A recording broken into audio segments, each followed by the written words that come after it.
안녕하세요. 류시영입니다. 자, 이번에는 2022년 3회 기출문제로 한번 문제 풀이해 보도록 하겠습니다. 자, 3번 전선의 공칭 당면적에 대한 설명으로 옳지 않은 것은 하고 나왔는데요. 자, 이 공칭이라는 뜻이 사회적으로 뭐 정해진 명칭 이런 뜻이 있어요. 그러니까 즉 공칭 단면적 하면 정확하지 않은 실제 단면적과는 차이가 있다. 사회적으로 정해져 있다. 그러니까 규격이 좀 다르다라고 생각해 주시면 돼요. 즉 쉽게 말해서 공칭 단면적은 실제 단면적과는 다르다라고 알아두시면 되겠습니다. 자, 그럼 그 공칭 단면적이 실제 면적이랑 다르다라는 걸 기준으로 한번 문제를 볼게요. 자, 소선수와 소선의 지름으로 나타낸다라고 돼 있는데 소선 우리 연선할 때 여기 이렇게 이런 식으로 몇 가닥 이렇게 있는 걸 소선이라고 하잖아요. 이 소선의 수와 지름으로 나타낸대요. 그러면 실제 단면적과 차이가 좀 있겠죠. 그래서 이 소선수와 소선의 지름으로 나타내는 건 공칭 단면적이 되는 거예요. 실제 면적이랑은 다르게 될 수밖에 없으니까요. 자, 단위는 밀리미터 제곱으로 된다 하는데 우리 이거 어떻게 읽죠? SQ에서 스퀘어라고 읽죠. 자, 근데 여러분들 이 스퀘어란 뜻이 광장 또는 정사각형이라는 뜻이 있습니다. 이 스퀘어 여기서는 사각형으로 쓰였는데요. 왜? 아니 전선은 동그랗잖아요. 사실 전선은 동그란데 왜 스퀘어 사각형으로 표시를 하나요? 라고 하는데요. 여러분들 원의 단면적 구하는 공식이 반지름 R을 이용하게 되면 파이 R 제곱이 되고요. 지름 D를 이용하게 되면 4분의 파이 D 제곱이 되는 거 알고 계시죠? 자, 실제 현장에서 전선의 단면적 구할 때 파이 R 제곱 4분의 파이 D 제곱으로 계산을 하게 된다면 너무 복잡하겠죠. 그래서 우리 버니어 캘리퍼스로 버니어 캘리퍼스 뭐 이렇게 생겨가지고 어미자 아들자로 좀 정확하게 굵기를 잴 수 있는 도구 있죠. 그걸로 이제 단면적을 구하게 됩니다. 우리 사각형 단면적 구하는 공식이 뭐죠? 여기 가로 곱하기 세로, 가로 곱하기 세로를 해가지고 단면적 구하죠. 그래서 그냥 지름 곱해가지고 단면적으로 표시를 하는 겁니다. 그럼 그렇게 되면 이 사각형 구하는 공식으로 원의 단면적을 구한 거니까 실제 단면적과는 차이가 좀 있겠죠. 그래서 공칭 단면적이라고 할 수가 있는 겁니다. 그래서 밀리미터 제곱을 우리는 스퀘어라고 말도 하는 거고요. 왜? 원을 사각형식으로 단면적을 구해서 그냥 공칭적으로 이거 언제 파이 R 제곱 4분의 파이 D 제곱 이거 언제 하고 있어요. 그리고 파이 같은 경우에는 3.14 뭐 159, 265 막 이런 식으로 불규칙적으로 쭉 이어지는 건데 그거 계산하고 있으면 좀 힘들겠죠. 그래서 이렇게 사각형 구하는 공식으로 원의 단면적을 공칭 실제 단면적과는 다르게 이렇게 표시를 한다라는 거 알아두시면 되겠습니다. 자, 그리고 3번 보면 전선의 실제 단면적과 같다라고 되어 있죠. 제가 누누이 강조한 게 공칭 단면적과 실제 단면적은 다르다라고 말씀드렸었습니다. 자, 4번 연선의 굵기를 나타내는 것이다 라고 했는데 연선 같은 경우 보면 소선의 지름으로 소선 수와 소선의 지름으로 나타낸다 했잖아요. 그래서 굵기로 나타낸다 라는 거. 공칭이니까요. 단면적이긴 하나 연선은 구하기가 어렵겠죠. 자, 연선 같은 경우에는 요렇게 있으면 요렇게 있다 보니까 여기 단면적, 여기 빈 공간도 있고 단면적 구하기가 좀 힘들겠죠. 그래서 연선의 굵기로 나타내는 겁니다. 그럼 1번 소선수와 지름은 어떻게 나타내는 건가요? 자, 이렇게 보면 소선수 몇 가닥이죠? 하나, 둘, 세 가닥이죠? 그럼 이 소선의 지름만 알면 이 세 가닥인 거의 지름, 이 세 가닥의 길이를 알 수가 있겠죠? 그런 식으로 나타나는 게 1번과 4번을 나타내는 겁니다. 그래서 정답은 3번이 정답이 되는 거 알 수가 있었네요.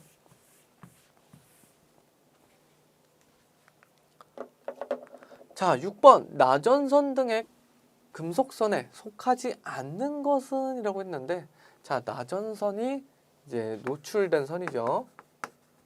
즉 절연되지 않은 전선입니다. 자, 이거 제가 이론 시간에 설명 안 드렸던 내용인데요. 한번 보도록 할게요. 자, 견동선은 지름 12mm 이하여야 된다. 연동선, 그리고 동합금선은 단면적이 35 스퀘어 이하라고 되어 있습니다. 경알루미늄선은 단면적이 35 스퀘어 이하라고 되어 있고요. 그래서 이것만 본다면 자, 정답이 3번. 동합금선 35가 아니라 25 스퀘어 이하의 여야만 되는데요. 여러분들이 이것까지 다 암기하게 되시면 암기할 게 너무 많아졌기 때문에 기출문제에 잘 나오지 않는 문제로서 제가 설명을 안 드렸었습니다. 자, 그래서 만약에 여러분들이 이것까지 암기하고 싶다면 이거 한번 암기해 주시면 될 것 같고요. 제가 설명드린 이제 나머지 제가 중요하다고 꼭 암기를 해주세요 했던 것들 위주로 암기하실 분들은 그냥 눈으로 보고 넘어가시면 될 것 같습니다. 그래도 문제가 나올 수가 있잖아요. 이런 문제 나왔을 때 그렇게 어렵지 않으니까요. 한번 눈으로 쓱 훑어보시고 동합금선은 25 스퀘어. 자, 우리 경알루미늄선이 35 스퀘어인 거 이거는 35는 좀 많이 나오니까요. 동합금선 25 스퀘어 이하만 암기해 주시면 되겠죠. 자, 9번 고압 주상 변압기를 시가지 외에 설치할 경우 지표상의 높이는 몇 미터 이상인가? 자, 제가 이거는 암기해 달라고 했던 내용이죠. 자, 고압 기기를 전주에다가 설치했을 경우인데요. 자, 고압 기기를 전주에 설치했을 때 시가지 외는요 4m, 시가지 내는요 4.5m. 그리고 특고압 시가지 내 상관 안 하고요 5m. 이렇게 0.5씩 늘어난다고 생각하시면 암기하시기 좀 쉽겠죠. 고압기기는 시가지 외 4, 시가지 내는 4.5, 특고압은 5m라는 거 꼭 기억해 두시길 바라겠습니다. 그러면은 고압 주상 변압기 고압에다가 시가지 외니까요. 얼마요? 4m 골라주시면 되겠죠. 자, 다음 문제 보도록 할게요. 12번 상향광속과 하향광속이 거의 동일한 조명 방식으로 하향광속으로 직접 작업면에 직사하고 상부 방향으로 향한 빛이 천장과 상부의 벽을 부분 반사하여 작업면의 조도를 증가시키는 조명 방식은 하고 나왔습니다. 자, 여기서 보면은 직접 작업면에 직사한대요. 그러니까 조명이 이렇게 있으면 이 밑으로 직접적으로 내려오는 게 있고요. 위로 올라가는 게 있겠죠. 이 위로 올라가서 천장이나 이런 조형물에 맞고 반사가 돼서 이렇게 내려오는 걸 간접이라고 하고요. 이 밑으로 직접 내려오는 걸 직접이라고 합니다. 자, 그러면 여기서 보면 직접 작업면에 직사하는 게 직접 조명이고요. 천장과 상부의 벽을 부분 반사한다 하는 게 간접 조명입니다. 자, 그럼 직접 조명과 간접 조명에는 종류가 있겠죠.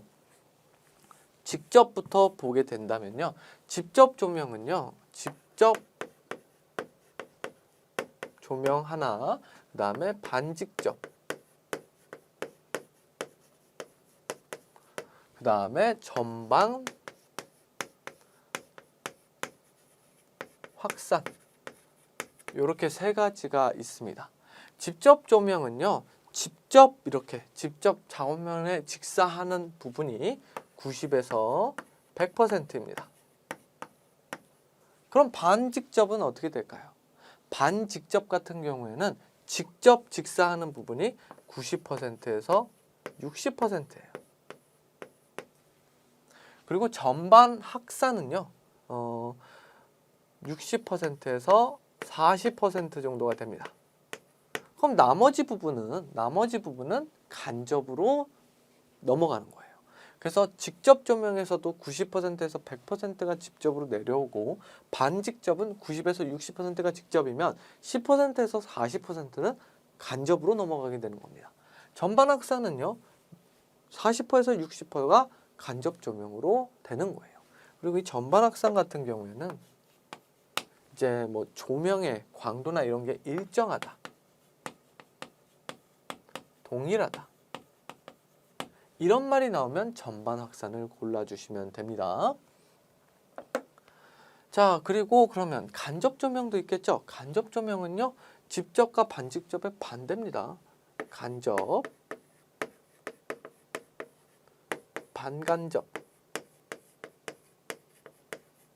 이렇게 있어요. 자, 직접 조명은 여기 간접 같은 경우에 10%에서 0%로 아주 적습니다. 그리고 천장에서 부딪히는 간접 조명은 90에서 100%예요. 이게 간접 조명이고요. 반간접은 마찬가지로 이제 천장에서 반사되는 것이 90에서 60%입니다. 그럼 직접 조명은 10%에서 40%가 되겠죠. 그래서 이런 식으로 구분을 할 수가 있다라고 나와 있어요. 그러면 문제 한번 보도록 할게요. 자, 하향 강속으로 직접 작업면에 직사한대요. 그러면 직접 조명도 어느 정도 있는 거죠. 그리고 상부 방향으로 향한 빛이 천장과 상부의 벽을 부분 반사하여 작업면의 조도를 증가시킨대요. 그러면 간접 조명과 직접 조명이 둘 다 공존하는 반직접, 반갑접, 반간접, 전반 확산 이 셋 중에 하나겠죠. 직접과 간접은 90%에서 100%, 90%에서 100%다 보니까 요거는 좀 같이 공존한다라고 볼 수가 없습니다. 그래서 공존하면 요거 셋 중에 하나인데, 자, 첫 번째 줄 읽어보면, 사실 첫 번째 줄만 읽어보면 이 문제는 바로 풀려요. 핵심 키워드가 바로 상향강속과 하향강속이 거기 동일한 조명 방식. 제가 전반 확산을 일정 동일 나오면 이거 고르라고 했었잖아요. 전반 확산. 근데 아무래도 이제 이런 건 처음이다 보니까 직접 조명과 간접 조명에 대한 것도 이제 어느 정도 여러분들이 알고 계셔야 될 것 같아서 설명을 드린 거예요. 사실 첫 번째 줄만 봐도 동일한 조명이니까 바로 전반 확산 조명 골라주시면 됩니다. 네, 여러분들 이거 좀 아셨으니까 반직접이나 반간접 아니면 직접 간접도 다 나오게 된다면 풀 수가 있겠죠. 자, 그래도 정답은 전반 확산 조명이라는 거 알아두시면 될 것 같습니다. 자, 다음 문제 보도록 할게요. 15번 한국전기설비규정 KEC에 의하여 가공전선의 케이블을 사용하는 경우 케이블을 조가용선에 행거로 시설해야 한다. 이 경우 사용전압이 고압일 때에는 그 행거의 간격은 몇 cm 이하로 하겠느냐라고 되어 있는데, 자, 조가용선이 뭐였죠? 케이블이 제가 말씀드렸죠. 두껍고 무겁습니다. 무겁기 때문에 이것이 축축 처지고 이러는 걸 방지하기 위해서 철선을 하나 깔고요. 거기에 이제 케이블을 매달아 놓는 거예요. 근데 철선에 이렇게 케이블을 그냥 매달아 놓기만 하면 케이블 축축 처지는 거 방지할 수 있나요? 못 방지하죠. 그래서 조가용선은 이 철선인데 이 철선과 행거로 이렇게 묶어줘야 합니다. 케이블을. 그럼 이 간격이 몇 cm냐라는 건데, 우리 배울 때는 0.5m. 근데 제가 센치로도 나오니까 50cm, 문제로는 센치로 많이 나오더라고요. 자, 50cm 기억해 달라고 했었죠. 그래서 정답은 1번이 되는 거 알 수가 있습니다. 그런데 문제는 잘 나오지 않지만 그래도 이론 시간에 제가 설명을 드렸으니까요. 테이프로 시설할 시 몇 cm라고 했었죠? 0.2m, 20cm마다 해줘야 된다라는 거, 이것도 그냥 알아두시면 좀 도움이 될 것 같아요. 자, 다음 보도록 하겠습니다. 18번 전선 접속 시 사용되는 슬리브의 종류가 아닌 것은 했는데요. 자, 슬리브 하면 대표적으로 S형 슬리브가 있죠. S형 슬리브에 전선을 여기 하나 해서 방이 두 개가 이렇게 따로따로 있는 걸 볼 수가 있습니다. 그럼 슬리브는 방이 두 개가 있어야겠죠. 자, 그럼 E형 한번 보도록 할게요.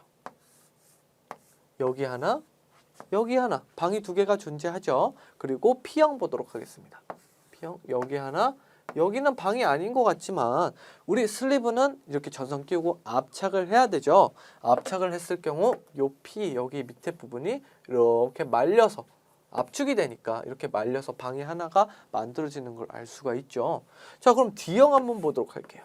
D형은 전선이 두 개가 한 방에 같이 들어가게 되죠. 그러니까 이 D형은 슬리브가 만족할 수 없다가 되는 겁니다.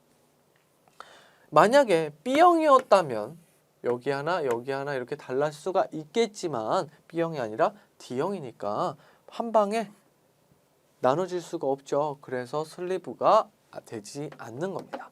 자, 그러면 왜 슬리브, 아니 어차피 직거리 접속도 하면 되는데 슬리브로 이렇게 나눈 이유가 뭔가요? 라고 할 수가 있는데 뭐 다양한 이유가 있겠죠.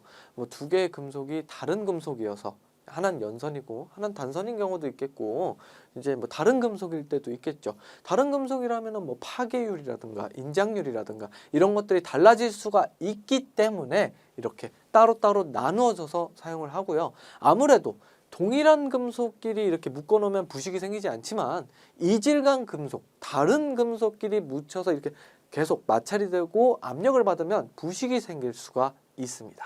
그것을 방지하기 위해서 따로 방을 준비해서 이렇게 압착시켜서 연결하는, 접속하는 걸 슬리브라고 하고 D형은 그것에 만족하지 못했다라고 하는 겁니다. 그래서 정답이 3번이 되는 걸 알 수가 있었네요.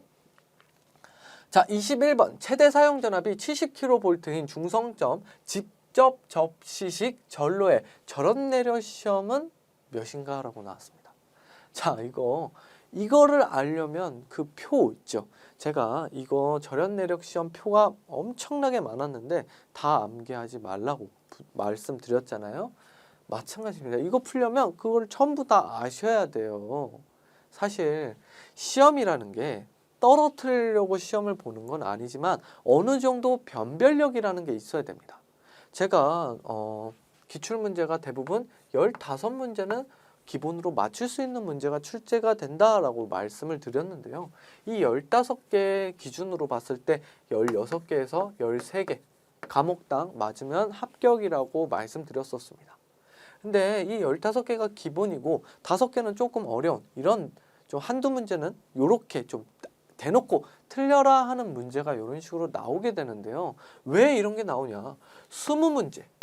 설비에서 20문제, 전기이론에서 20문제, 전기기기에서 20문제 모두 다 쉽게 나오게 된다면 그 시험은 변별력이 있을 수가 없겠죠. 그래서 어려운 문제도 좀 있고 좀 풀기 어려운 문제, 진짜 너무 어려운 문제 몇 문제, 정말 풀기 어려운 문제 한 3, 4문제 해서 기본 문제 15문제 이런 식으로 해서 변별력을 키우는 그런 시험을 만들어낸 거예요. 그러다 보니까 이거 같은 경우에는 이제 사실 제 생각에는 대놓고 틀리라고 낸 문제라고 생각이 듭니다. 왜냐하면 물론 맞출 수는 있죠. 어떻게 맞추냐? 표를 전체를 다 암기를 하고 계셨더라면 이 문제에 맞출 수가 있을 겁니다. 그런데 그 표 암기할 시간에 다른 15문제 거를 암기를 한다면 그 표 이 문제가 나올지 안 나올지도 모르는데 그 표를 전체를 외워서 한 문제 맞추기보다는 다른 거 위주로 3, 4개 4, 5개 더 암기를 해서 15개 중에 6개, 4개 이렇게 맞추는 게 더 효율적이겠죠. 그래서 제가 표를 암기할 때 이 표보다는 그냥 제가 이건 기억나실 겁니다. 7 kV 이하일 때는 몇 배? 1.5배. 이건 제가 기억을 해달라고 강조했습니다. 이거는 암기를 해달라고 했어요. 이 문제 많이 나오니까요. 그래서 이거 말고 다른 표는 좀 암기를 안 하시는 게 낫다라고 설명을 드렸었습니다.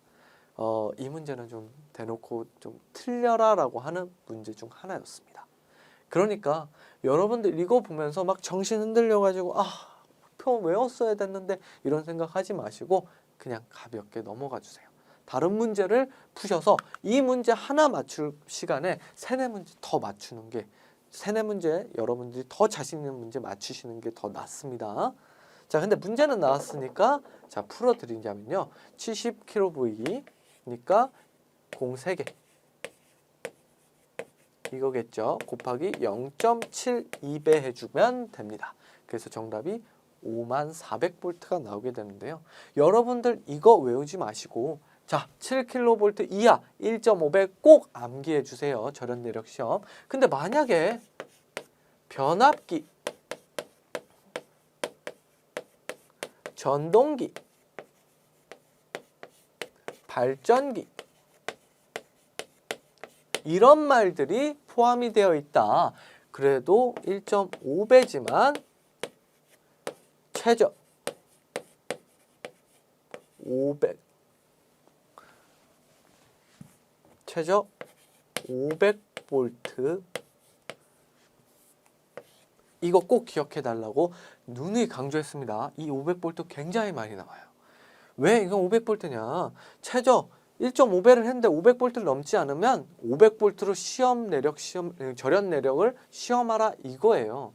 만약에 200V라고 한다면 최대 사용 전압이 200V인 변압기다. 여기서 절연 내력 시험 전압은 몇 볼트인가 물어본다면 200이니까 7kV 이하죠. 그래서 여기다 1.5배로 곱해주면 300이 됩니다. 그럼 300을 고르는 게 아니라 변압기라는 말이 있었으니까 최저 300이지만 최저 500을 넘지 못했으니까 500을 골라주셔야 되는 거예요. 그런데 가끔 가다 보면은 여러분들이 여기 400V인 최대 사용 전압이 400V인 변압기가 있다. 절연 내력 시험 전압은 몇 볼트냐 했을 때 400, 500 넘지 않았으니까 바로 500 해서 500을 딱 찍어버리시는 분이 있어요. 아니면 변압기와 절연 내력 시험 전압만 보시고 이 500이 문제로 이제 많이 나오다 보니까 500을 바로 골라주시는 경우가 있어요. 이러면 안 됩니다. 400 곱하기 1.5 하면 몇이죠? 600이에요. 그럼 600은 500을 넘었잖아요. 그러니까 정답은 600으로 골라주셔야 되는 거예요.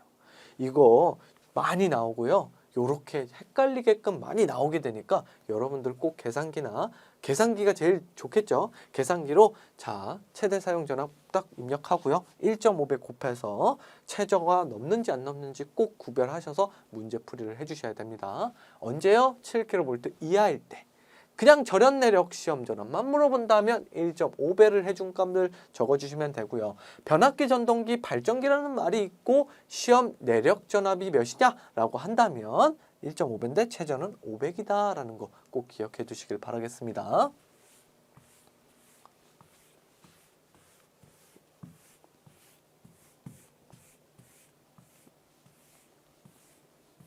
자, 다음 문제 보도록 하겠습니다. 24번 단면적이 0.75 스퀘어인 연동연선에 염화 비닐 수지로 피복한 위에 1000VFL이라고 쓰여 있다. FL은 무엇을 의미하는가? 자, FL은 형광등이었죠. 형광등. 그리고 내용 같은 경우에는 N으로 표기를 했고요. 비닐은 V라고 표현을 했습니다. 자, 그럼 고무는요? R로 표기를 했다. 이런 것들 이런 시간에 설명을 드렸거든요.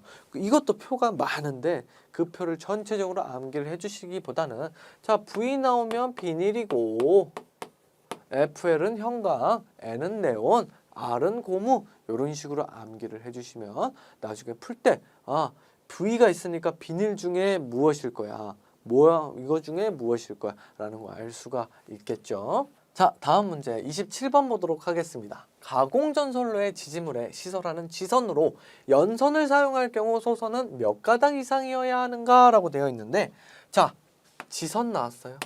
제가 지선 4가지 특징을 암기해 달라고 했었죠. 자, 첫 번째로서 지선의 특징 첫 번째로 안전율 안전율 2.5 이상. 자, 두 번째로는 인장 강도.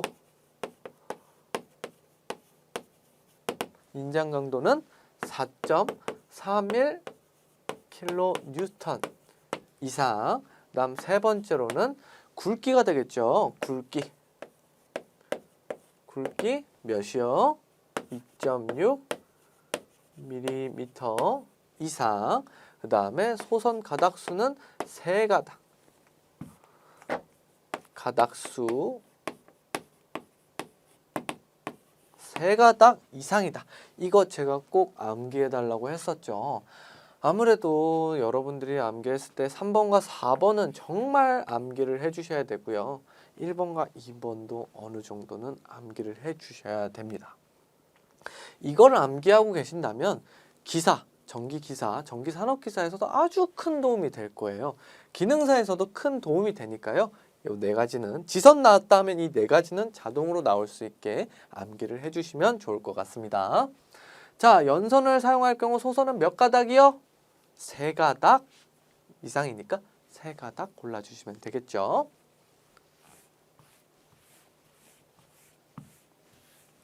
자, 다음 문제 30번. 가공전선로의 지지물에 시설하는 지선의 인장하중. 아, 또 나왔네요. 지선의 인장하중 물어봤죠. 4.31이라고 했습니다. 자, 그래서 정답은 3번이 되는 거 알 수가 있었습니다. 자, 다음 33번. 전주가 땅에 묻히는 깊이는 전주의 길이 15m 이하에서는, 자, 15m 이하면 6분의 1을 곱해주면 된다 했었고 15m를 초과했다면 2.5m 이상 묻어달라라고 했습니다. 그래서 여기는 이하니까요. 6분의 1 이상을 묻어주면 되겠죠. 자, 36번 보도록 하겠습니다. 자, 36번. 자동화재 탐지 설비는 화재의 발생을 초기에 자동적으로 탐지하여 소방 대상물의 관계자에게, 자, 여기서 중요 포인트, 관계자에게 화재의 발생을 통보해주는 설비이다. 이러한 자동 화재 탐지 설비의 구성 요소가 아닌 것은 하고 나왔는데요.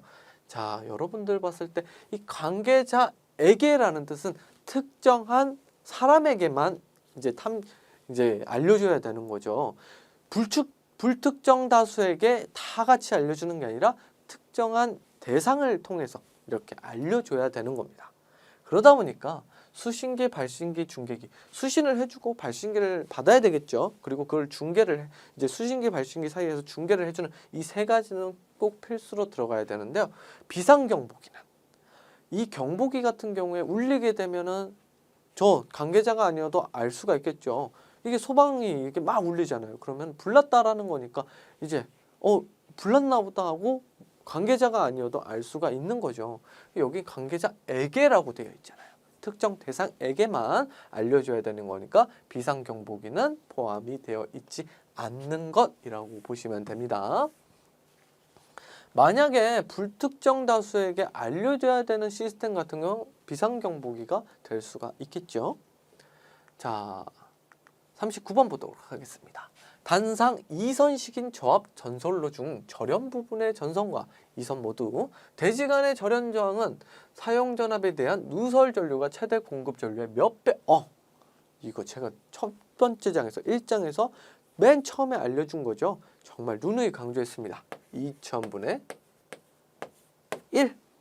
2000분의 1 기억하고 있었습니다. 그래서 정답이 1번이 되는 걸 알 수가 정답이 3번이네요.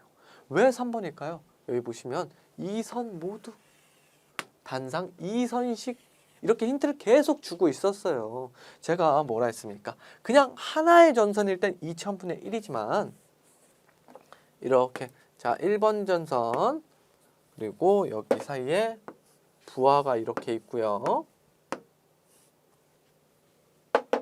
자 2번 전선 이렇게 있다고 치면 이 전선에도 허용 누설 전류가 2000분의 1일 거고 이 전선도 2000분의 1이겠죠. 근데 이걸 일자로 쭉 피게 되면 어떻게 되나요?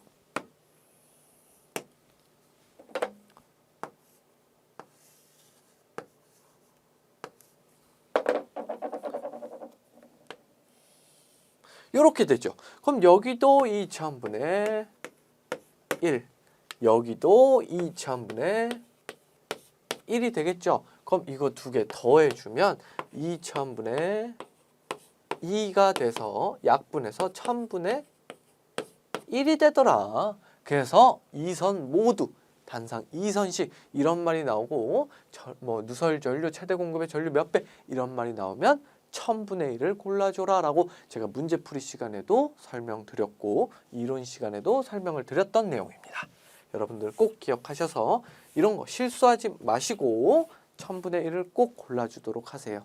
자, 누설 전류의 최대 공급 전류 몇 배라 물으면 2000분의 1이지만 단상 2선씩 또는 2선 모드가 이런 말이 있으면 1000분의 1을 골라주셔야 됩니다. 자, 문제 넘어가서요. 42번 보도록 하겠습니다. 진동이 심한 전기기계 기구.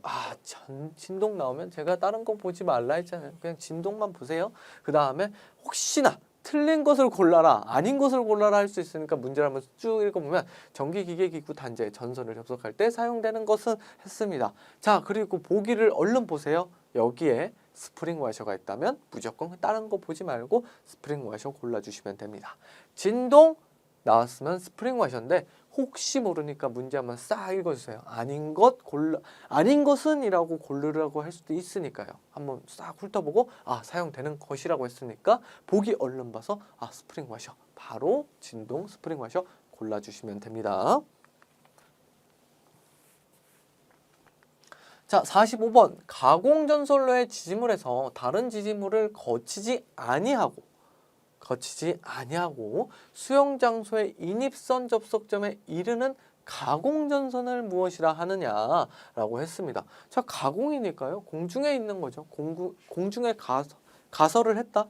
공중에 설치를 했다라는 게 가공전선이니까요. 자, 연접 인입선 같은 경우에는 수용가와 수용가 가까울 때 가공 인입선을 계속 연결하면 좀 그러니까 수용가에서 바로 이제 인입선을 넣어주는 걸 연접 인입선이라고 했죠. 근데 여기는 가공전선이라 했어요. 연접 인입선을 가공전선이라고 하지 않거든요. 가공이란 말이 있었으니까 가공 인입선이 되겠죠. 가공이라는 말이 있으니까요. 가공 인입선이 되는 겁니다. 자, 군의 전선로, 군의 인입선 같은 이런 말들은 제가 설비하면서 1장부터 8장 하면서 단 한 번도 언급하지 않은 거니까 여러분들이 이거 고를 일은 없겠죠. 자, 가공이라고 돼 있으니까 바로 가공 인입선 골라주시면 되는 거예요. 만약에 수용장소에서 다른 수용장소로 연접해서 했다 이런 말이 있다면 1번을 골라주시면 되겠죠. 하나 여기서는 가공전선을 물어봤기 때문에 가공인입선이 되는 겁니다. 자, 48번 굵은 전선이나 케이블은 엄청나게 두껍죠. 여러분들이 이제 케이블 하면 진짜 두께가 이만한 케이블도 있어요. 근데 그런 걸 절단할 때 사용하는 공구래요. 그러니까 두꺼운 것을 절단하는 건데 뭐 펜치는 이거 찝는 거죠. 그리고 나이프 칼인데 이걸로 칼로 막 썰고 있으면 그 케이블 두께 이만한 거 썰고 있으면 하루 종일 걸리겠죠. 전선 자르다가 시간 다 가게 될 겁니다. 자, 플라이어는 벤치와 마찬가지로 꽉 짚고 있는 거죠. 자, 벤치는 뭐 절단할 수는 있으나 이 정도 두께를 자르려면은 엄청나게 큰 펜치가 필요하겠죠. 자, 그게 클리퍼입니다. 클리퍼는 절단을 하기 위해서 만들어진 거예요. 쇠나 이런 두꺼운 것들, 단단한 것들을 이렇게 탁 자를 수 있게. 여러분들 뭐 학교 생활 하시다 보면 사물함에 자물쇠 같은 거 걸거나 아니면 자전거 체인에 뭐 번호를 잊어버렸다든가 열쇠를 잃어버려서 잘라야 할 때 사용하는 게 이 클리퍼예요. 그래서 그런 거 생각하셔서 클리퍼 하면서 골라주시면 됩니다. 결국엔 이것도 공구다 보니까요. 암기를 해주셔야 되는 거예요. 그러나 이 케이블 절단할 때 사용하는 공구 클리퍼 좀 자주 나오는 편이니까요. 암기해 두시면 큰 도움이 될 것 같습니다. 자, 51번 전등 한 개를 2개소에서 전멸하고자 할 때 삼로 스위치는 최소 몇 개가 필요한가요? 자, 2개소라고 했으니까 스위치 자체, 삼로 스위치가 아니라 스위치 자체는 2개소는 2개가 필요합니다. 2개소 스위치 개수 2개가 필요합니다. 그럼 3개소는요? 3개가 필요하고요. 4개소는요? 4개가 필요해요.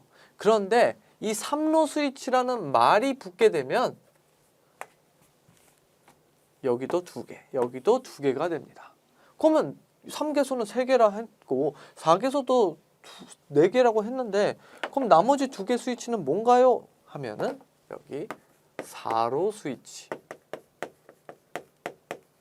이 개소는 여기 이미 2개가 있기 때문에 4로 스위치는 0개 필요하고요. 3개소는 2개, 3개가 필요하죠. 3개소 3개니까 3이니까 3개가 필요하니까 여기 1개, 4개소는 4개니까 여기 2개, 여기 2개 해서 스위치 자체는 2개, 3개, 4개가 필요하지만 3로 스위치는 다 2개씩, 4로 스위치는 0, 1, 2 이렇게 필요하다라는 거 이거 암기해 두시면 좋을 것 같아요. 이거 꼭 암기해 두세요. 자, 그래서 전등 한 개를 2개소 전멸할 때 3로 스위치. 이거 그냥 스위치라고 물어봐도 2개고요. 3로 스위치라고 물어봐도 2개가 되는 거 알 수가 있겠죠. 자, 그러면 여기 3개소라면 3개소라고 하고 3로 스위치는 몇 개 필요한가요? 2개. 4로 스위치는 3로 스위치 몇 개 필요한가요? 2개. 골라주시면 됩니다. 자, 다음 보도록 할게요. 자, 배전반을 나타내는 그림 기호는 하고 나왔습니다. 이 문제 제가 문제풀이 시간에 이론 때 설명은 안 드렸는데 문제풀이 시간에 설명드렸었죠. 자, 이거 같은 경우에는 분전반, 요거는 배전반, 그 다음에 요거는 제어반, 그리고 요거는 스위치 개폐기, 같은 말이죠. 스위치나 개폐기나 그것을 의미한다라고 설명을 드렸었습니다. 그래서 배전반을 나타내는 거 2번 골라주시면 되겠죠.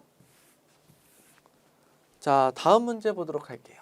연피 없는 케이블. 자, 연피라는 말 조금 어떻게 보면은 생소한 단어죠. 연피가 뭐냐면요. 연이 납, 연자입니다. 그러니까 납을 피복했다라는 뜻이에요. 이건 피가 피복의 피자거든요. 그래서 납을 피복을 씌웠다. 왜? 물 같은 거. 이제 케이블이 물, 수밀형. 제가 설명드렸죠. 수밀, 뭐 방수 이런 걸 하기 위해서 납으로 피복을 씌웠다라고 하는 게 연피 케이블입니다. 연피가 없는 케이블이라 했으니까 납으로 피복이 안 된 케이블을 의미하는 거죠. 배선할 때 직각 구부리기를 하겠대요. 대략 굴곡 반지름을 케이블의 바깥지름의 몇 배? 제가 이런 굴곡 반지름 꺾을 때 사용하는 뭐 바깥지름의 몇 배, 뭐 안지름의 몇 배 이런 거 나오면 다른 거 다 생각하지 말고 6을 기억해 달라고 했었죠. 이거 하나하나 암기를 하면 정말 어려우니까요. 그냥 6 하나만 암기해 달라고 했습니다. 그냥 바깥지름, 굴곡 반지름 뭐 이런 거 나오면 굴곡 반지름 이런 거 나오면 그냥 6 기억하셔라. 다른 것도 마찬가지입니다. 케이블만 그런 게 아니라 그냥 굴곡 반지름 나오면 6을 생각해 주세요. 그러면 대부분 정답을 맞출 수가 있습니다. 자, 60번 접지 저항을 측정하는 방법은 하고 이렇게 법이 나왔는데요. 그리고 테스터법 4번 테스터법이라고 나왔죠. 근데 이 테스터법이 어떤 걸 테스트하는지는 나오질 않았어요. 그래서 4번은 테스터법 정답이 될 수가 없습니다. 뭐 예를 들어서 여기 접지 테스터법 이런 말이 있었더라면 이 4번이 정답이 될 수가 있는데요. 그냥 테스터법이라고 했으니까 이거는 문제를 내기 위해서 구색을 끼워 맞춘 거다라고 보시면 되고 지워주시면 됩니다. 어떤 걸 테스트하는지 안 나왔잖아요. 그러니까 테스트 하겠다 하면 어떤 것을 테스트하는지 알려주기 때문에 이 테스터법이 틀리다는 거 알 수가 있었고요. 자, 측정하는 방법이니까 3가지 중 골라야 돼요. 자, 저저압이 아니라 저저항 측정하는 방법은 켈빈 더블 브릿지법이 있죠. 저저항.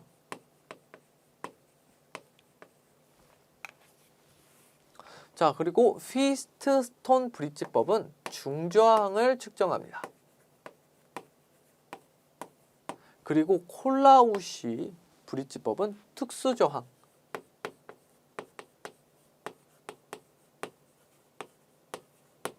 그리고 여기는 안 나왔지만 고저항. 근데 고저항은 다른 말로 우리가 절연이라고도 하죠. 절연이라고 해서 절연 측정기. 영어로 매거. 왜 매거라고 하죠? 절연 저항을 측정하게 되면 절연 저항 측정기로 측정하게 되면 단위가 옴이 아니라 앞에 m, 매거가 붙습니다. 매가 엄청나게 저항이 크다라는 뜻이에요. 그래서 이 매거를 따와서 매거라고 읽습니다. 그래서 저저항은 켈빈 더블 브릿지고요. 휘트스톤은 중저항, 그리고 콜라우시가 특수저항인데 이 특수저항에는요 두 가지로 나눌 수 있어요. 배터리 전해액 측정하는 게 있고 또 접지저항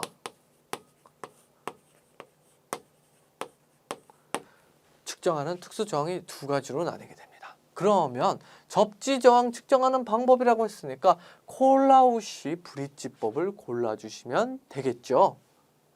이렇게 골라주시면 됩니다. 아무래도 특수저항이 좀 더 문제가 많이 나오지 않을까 싶어요. 왜냐? 특수저항에는 접지저항이 숨어져 있으니까 문제 낼 때 좀 쉽게 낼 수가 있기 때문이에요. 그래서 60번의 접지저항을 측정하는 방법은 3번 콜라우시 브릿지법이 되겠다라는 것까지 설명을 드렸습니다. 이렇게 해서 2022년 제3회 문제가 이제 끝났는데요. 자, 계산 문제 어렵다고 한 거 제가 말씀드린 거 아까 70kV 이거 표 전부 외워야 된다라고 했던 거랑 그 다음에 또 하나 이론 때 설명 안 드렸던 거 그거 이렇게 해서 두 문제 제외하고 조금 어려웠다고 생각이 드는 뭐 60번 문제라든가 이런 문제 빼서 한 15문제에서 16문제는 여러분들이 이론 시간에 암기해 달라고 제가 부탁드렸던 것만 좀 암기를 해주셨다면 15문제는 맞추지 않으셨을까 싶어요. 여러분들이 15문제를 못 맞추셨다 하들 이게 지금은 상관이 없어요. 시험 볼 때만 12개에서 13개 맞추시면 돼요. 다른 과목이 조금 불안하다 싶으면 15개에서 16개 정도 맞추시면 정말 더 좋겠죠. 좀 뭐랄까 이제 떨지 않고 이제 뭐 전기 이론이나 전기 기기에서 실수를 하신다 하시더라도 여기서 전기 설비에서 좀 메꿀 수 있는 15개에서 16개를 맞추시면 어떨까 싶어요. 근데 지금 기출문제에서 나는 뭐 15개 못 맞췄어 하신다고 걱정하실 필요가 전혀 없습니다. 왜요? 지금 공부하셔갖고 다시 이론 보셔갖고 몰랐던 거 암기해 주시고 다시 풀면 되잖아요. 그리고 전기 설비에만 목숨 거셔가지고 어려운 거 표 다 외워서 난 20개 다 맞을 거야 하실 필요도 전혀 없다라는 거 다시 한번 말씀드립니다. 결국엔 기기, 이론 여기에서도 10개 이상씩은 맞으셔야 나중에 통과할 수가 있는 거예요. 그러니까요. 여러분들 너무 법규에만 올인하지 마세요. 20문제, 법규에서 20문제 다 맞춘다 하더라도요. 17문제 나눠서 기기랑 이론에서 맞추셔야 되겠죠. 그러면 이 설비에서 20문제 맞추기가 정말 힘들다고 말씀드렸잖아요. 그 와중에 이제 기기와 이론까지 공부를 하셔야 되는 거니까요. 기기와 이론, 설비 적절하게 시간 분배 잘 하셔가지고 공부하시길 바라겠습니다. 자, 다음 시간에도 기출문제로 찾아뵙도록 할게요. 수고 많으셨고요. 다음 시간에 찾아뵙도록 하겠습니다. 감사합니다.